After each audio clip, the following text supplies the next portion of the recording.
Welcome to WatchMojo, and today we're counting down our picks for the top 10 dumbest trophies and achievements in video games. Stanley decided to go up to his boss's office, hoping he might find an answer there. For this list, we're looking at trophies and achievements that were a complete waste of time or defeated the purpose of their tall orders by allowing exploits. Tell us, what's the worst trophy or achievement you've popped? Share your resentment in the comments. Number 10, Super Go Outside. The Stanley Parable, Ultra Deluxe. Broken rooms, exposed developer textures. Is this what you had wanted? Back when the Stanley Parable first launched in 2013, players were reeling at the sight of one particular achievement. To pop Go Outside, players had to refrain from playing the game for 5 years since their previous session. Achievement hunters didn't have to wait that long though, as changing your system's date can pop the achievement. Ultra Deluxe would double down on this ridiculous yet easily exploitable achievement by increasing the wait to 10 years. Once again, players can just go into their systems and change dates around. So what exactly was the point with this achievement? Was it just to see how many folks would genuinely wait that long to nab it? Or was this some jab at people who only play for achievements? Coming to a staircase, Stanley walked upstairs to his boss's office. Number 9, you actually did it? Trover Saves the Universe. Speaking of jabs at achievement and trophy hunters, Trover Saves the Universe really put us through a test of patience. In Trover's telepod, you'll find some scraps of paper and a wastebasket with a basketball hoop. Click on the paper balls to fling them in the air and score some baskets. Trick to this one is that all of them are shaped differently and you don't have a lot of control over their trajectory. So you'll need to click on specific points of the paper balls for a decent shot. The level of meticulousness is kind of annoying, and even the writer of this video found it to be a grueling trophy. And it only took him less than 40 minutes to pop it.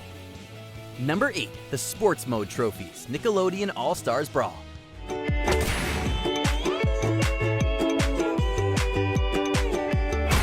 For a Smash Bros. Clone, Nickelodeon All-Stars Brawl has a rather large handful of achievements tied to its sports side mode.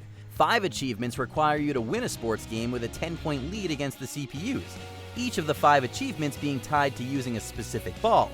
Thing is that it doesn't restrict you on the level of the CPUs. When set to level 0, the CPU does absolutely nothing to hinder you. It just stands there, menacingly. That said, the exploit makes the achievements come off a bit pointless. Easy for anyone to achieve, yes, but we suppose you can make the trophy as easy or as hard as you want it to be.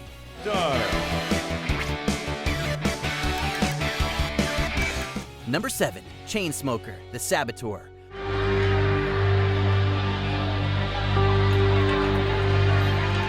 Arguably, this has to be the most pointless achievement on this list. When left idle for a certain period of time, Sean will sometimes pull out a cigarette and have himself a quick smoke. You can do this yourself too, by standing still and pressing the left trigger. A helpful tip is you'll need to light 100 cigarettes in order to pop this achievement. Problem is that you'll need to make sure Sean does not have the cig in his mouth. You can only get rid of it if it's in his hand. What do you get for all this time and effort doing nothing? A measly 5 points added to your gamer score. Number 6, the Six-Pack, Aliens vs. Predator.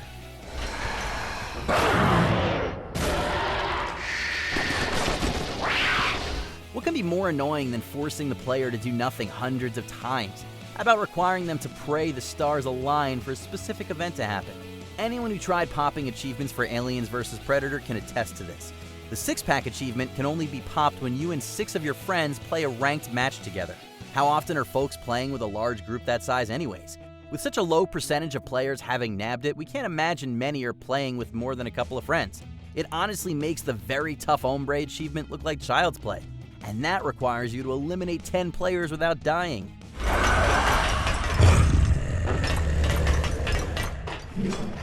Number 5, the Wildcats Baseball Stadium Achievement, Burnout Paradise.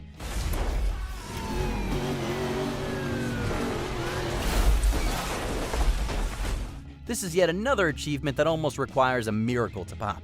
To do this, you and 7 other online players must meet up at the Wildcats Baseball Stadium. For achievement and trophy hunters, this one has been notorious as online lobbies rarely reach close to 8 players. According to some, other players are too busy goofing around and doing their own thing to really pay attention to anyone else. And if the lobby count ever reaches 8, it isn't long before someone leaves again. Sure, there is an offline method, but it's just as unreliable as the legitimate method. Number 4. Challenge accepted. Borderlands 2. Screw you! You can bring me medicine all day. It don't make you less of a stag, sucker! The Borderlands games have their own level of tedious grind, but of them all, Borderlands 2 holds the worst achievement in the franchise. The Challenge Accepted achievement requires the player to complete all non-level specific challenges, killing a certain number of a specific enemy or nabbing weapons and landing kills with them. Sounds easy until you come across the one that requires you to kill Jimmy Jenkins. Jimmy Jenkins is a special type of enemy, a miniature loader bot that can only be found in Hyperion containers and has an insanely low spawn rate. The fact that this one specific enemy is tied to a trophy that requires completion of dozens and dozens of other challenges makes Borderlands 2 a frustrating game to complete.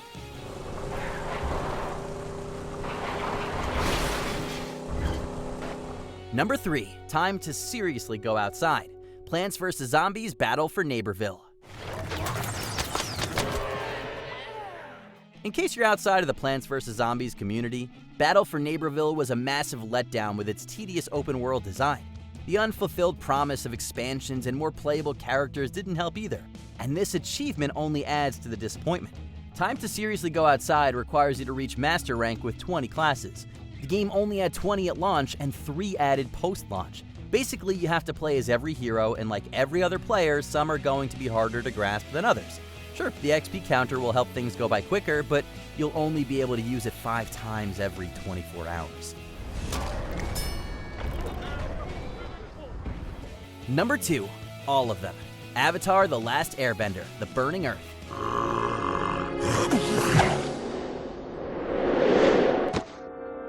Bless you, Appa. The Burning Earth has gone down as one of the biggest jokes in the achievement hunting community. While players can nab the usual 1000 gamer score, it's the lack of difficulty in popping them that's earned the game its infamy. There are only 5 achievements to pop, and all of them are tied to the game's mediocre combat. Simply get a hit combo of 50 by spamming the B button in the first level, and you'll unlock all 5 within 15 minutes or so. Is the game worth playing for fun afterwards? It's funny, but no. Did you even train at all? Before we continue, be sure to subscribe to our channel and ring the bell to get notified about our latest videos. You have the option to be notified for occasional videos or all of them. If you're on your phone, make sure to go into your settings and switch on notifications.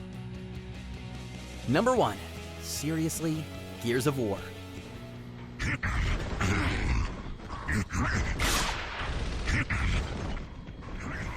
Any achievement hunter will tell you how infuriating and stupid this achievement is.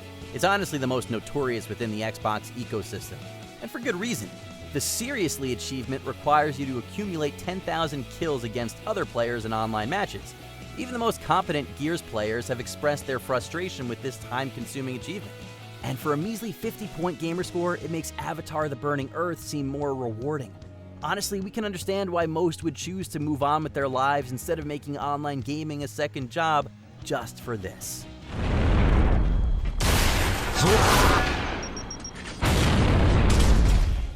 In the mood for more awesome gaming content? Be sure to check out this video here on Mojo Plays. And don't forget to subscribe and ring the bell to be notified about our latest videos.